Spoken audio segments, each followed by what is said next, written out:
Taking care of my father-in-law for the rest of my days became an unexpected certainty. The bombshell dropped when my mother-in-law announced her decision to reside with me, the new daughter-in-law.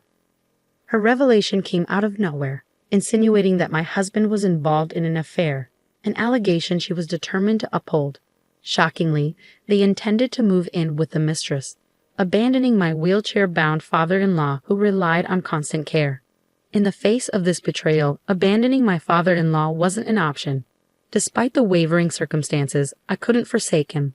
Then, unexpectedly, my father-in-law rose to his feet. "My name is Linda," I introduced myself. "I'm 30 years old, married to Bob, approaching our 3rd year. Initially, our relationship flourished, but lately, communication dwindled. Is this the natural progression? The deeper you delve, the more stability you seek. Our marital life lacked excitement, especially since Bob's workload intensified about a year ago. His absence became routine, replaced by business trips that grew in frequency. Despite the strain, he always provided for us, and I had my own job to focus on. Our marriage might appear mundane from the outside, but it wasn't devoid of love. Our routine became the norm. Then, one evening, Bob arrived home unusually early. His father had supposedly suffered an accident en route to his company. The revelation shook me to the core, questioning the truth behind my husband's claims. When a car brazenly ignored the red light, it plowed into him. Thankfully, he escaped with non-fatal injuries, but the aftermath left him paralyzed in both legs and one arm, confining him to a life in a wheelchair. "My father-in-law had an accident," I exclaimed, disbelief coloring my words. The image of him, once a lover of hiking and fishing, now bound to a wheelchair, struck a poignant chord. He had always treated me like his own daughter, offering unwavering support and guidance. An avid outdoorsman, my father-in-law ran his own company separate from my husband's place of employment. The news of his accident reached us through my mother-in-law, as the constraints of modern life limited our ability to visit as often as we desired. Amidst the turmoil, my husband broached the subject with a grave expression. "Linda, Mom approached me about Dad," he began, his tone somber. "She's struggling to care for him alone and asked if we could lend a hand." I paused, grappling with the weight of the request. While I held deep affection for my father-in-law, agreeing to take on a role I had never assumed before wasn't a decision to be made lightly. "It's not that I don't care," I explained, "but I have my own job to consider. It's a sudden and significant responsibility." I was at a loss. Despite racking my brain for the best solution, no viable ideas emerged. Sensing my distress, Bob gently took my hand and locked eyes with me. "Linda, I need you," he declared earnestly. "I know it's going to be challenging, especially since it's your first time. But if we rely solely on Mom, I fear she might reach her breaking point." Although hesitant, I weighed his words carefully. "I understand it'll be tough," I replied, "but I have my own job, Bob." "Linda, you can quit your job," he proposed, surprising me. "I'll cover our expenses. Can you dedicate yourself to caring for Mom and Dad?" The notion of quitting my job caught me off guard, but Bob's conviction swayed me. "Yes," I finally relented. "I'll support you and our family." Bob's gratitude was palpable as he pleaded with me, kneeling before me, emphasizing the importance of my commitment. Eventually, I acquiesced, resigning from my job to focus on caring for my father-in-law, just as Bob had requested. A few days later, Bob dropped another bombshell. He intended to take over his father's company and become its president. The announcement stunned even his father, though a glimmer of pride shone through his tears. "Bob, I can't believe you're saying this," he exclaimed emotionally. "After all this time of you refusing to join the company, while it feels like a game of hearts all over again." "Dad, I can't simply abandon the company," Bob explained earnestly, "especially not now, given your condition. Thank you for your understanding. I was unsure what to do with the company." The weight of responsibility now rested squarely on our shoulders. But with determination and unity, we faced the challenges ahead. I had initially planned to entrust it to someone I could rely on. "But if you're willing to step up, I'm more than happy to pass the torch," my father-in-law declared. "I knew you agreed, Dad," Bob responded earnestly. "I'll give it my all as your son." "Yes, I'm counting on you," his father replied. "For the sake of the employees who followed me, please ensure a positive work environment." With that, Bob assumed control of his father's company. while my father-in-law transitioned from president to chairman. Traditionally, the chairman holds numerous responsibilities, but my father-in-law opted to entrust all operational aspects to Bob, retaining only his title. 2 months elapsed since Bob's takeover, and every night he returned home well past midnight. Initially, I attributed it to the demands of adjusting to his new role, but the persistent late hours raised suspicions. What's more, one night, as I struggled to sleep, I detected a peculiar scent emanating from my husband. Venturing to the kitchen for a glass of water, I heard the front door creak open. Rushing to greet him, I detected the unmistakable fragrance of soap. "Welcome home," I greeted him, surprised to find him returning so late. Caught off guard, Bob stammered, "Why are you up at this hour?" "I couldn't sleep," I confessed. "You've been coming home late every night." Bob's fatigue was palpable as he explained, "I've taken over Dad's business, and there's so much I still need to learn."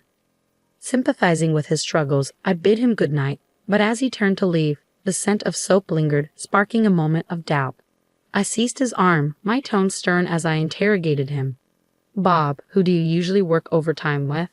His response was defensive. "What? Why the sudden questioning?" I pressed on. "I noticed a distinct scent on you." "Why should I know?" Bob retorted sharply. "I'm working tirelessly. Don't bother me with trivial matters." His irritation only fueled my suspicions, leaving me at a loss for how to proceed. Bob sighed, exasperated. "Can you please stop? I come home exhausted, and the last thing I need is an interrogation." "I didn't mean to," I protested, feeling the weight of his accusation. "I was just curious." But Bob's frustration mounted. "So you're doubting me? We're living comfortably because I work like this every day. Do you understand?" I nodded, chastened. "I understand," I murmured.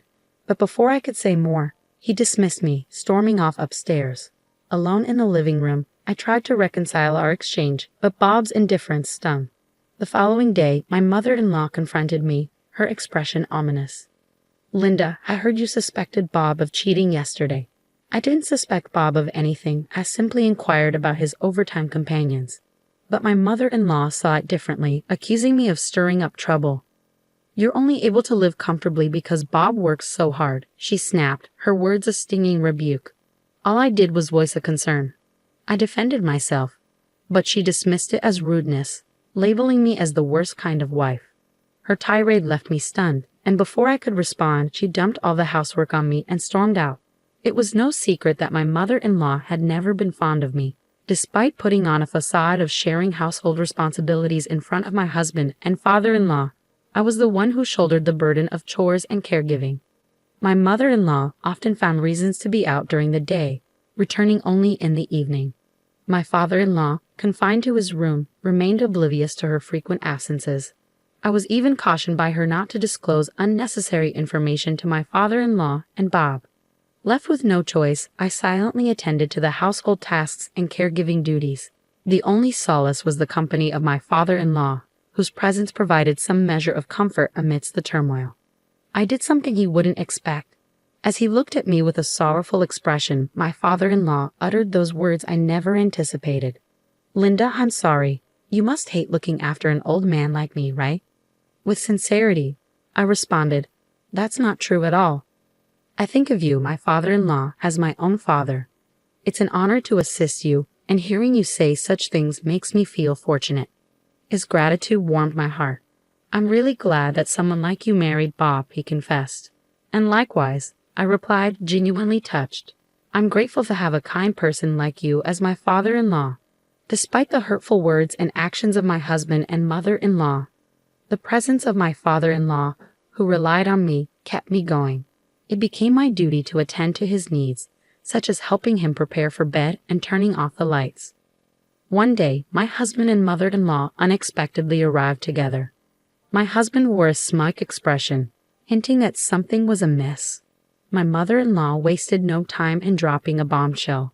They intended to live with a new daughter-in-law, leaving me behind to care for my father-in-law.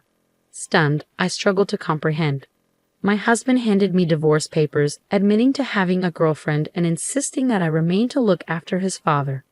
Overwhelmed, I sank to my knees, feeling utterly hopeless as they packed their belongings, leaving me in tears. Just as despair threatened to consume me, my father-in-law wheeled into the room, concerned about the commotion.